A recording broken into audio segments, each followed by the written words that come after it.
All right, let's bring in Adrienne Garvey. She teaches journalism at Southeastern University, Lakeland, Florida, where she is today. So, let's start with the media, secular all day long, correct? I'm sorry, say it again. The media is secular all day long, correct? Yes, All a right. majority of it.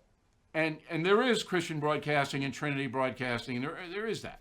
But if you are a religious person, and this guy Chris Pratt, this very famous actor, who's in Jurassic Park, he said, I'm a Christian.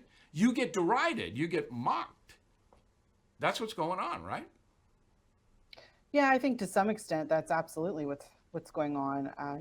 But as Christians, we have to expect that we're going to experience that in the world because we know we're in the minority. I know here at Southeastern, that's one of the things we teach in our classrooms is how do you be a Christian in a secular industry without turning people against Jesus? It But is but possible. but professor, if you're Jewish or Muslim, you can't be derided or mocked. You cannot be. Ironic, isn't it? I think it's corrupt in the sense that there's a target on the Christian world by the U.S. media. Now, I don't really understand why. Do you have a theory about why that is? You know, I don't. I just think it's a sad state that we're in today. I mean, I could go all religious on you, but I won't. I think it's more ignorance than it is anything else. They fear Christians. I think we're a threat to some extent. I don't quite understand why. I mean, I worked as a Christian in three secular news stations for several years and never had any problems.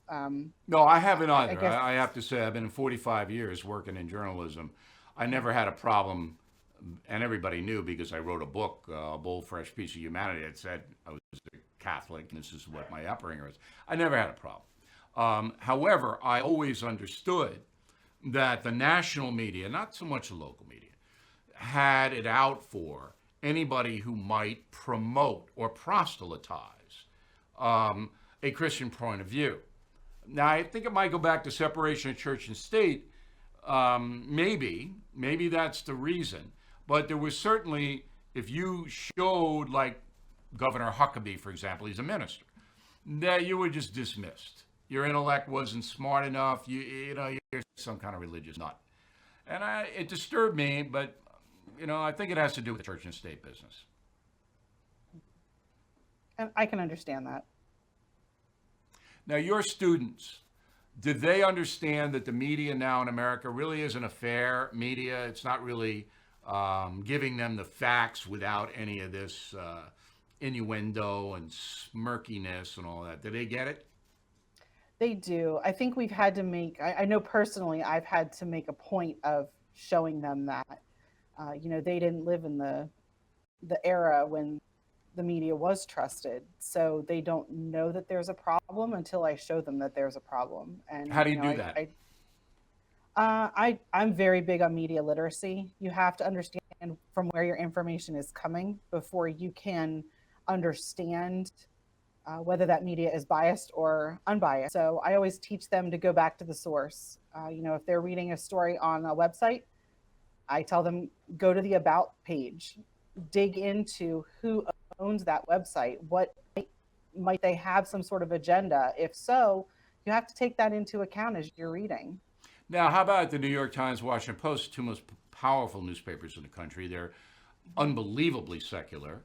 They come at it from a judgmental point of view that you, the American citizen, have no right to judge anybody. So if somebody's gay or somebody's a convicted convict or a drug addict or a drug dealer, you can't judge them. You can't judge their behavior. That's where they're coming from. Do you do the same thing with those kinds of medias that you do with the internet? I definitely encourage them to go more broad.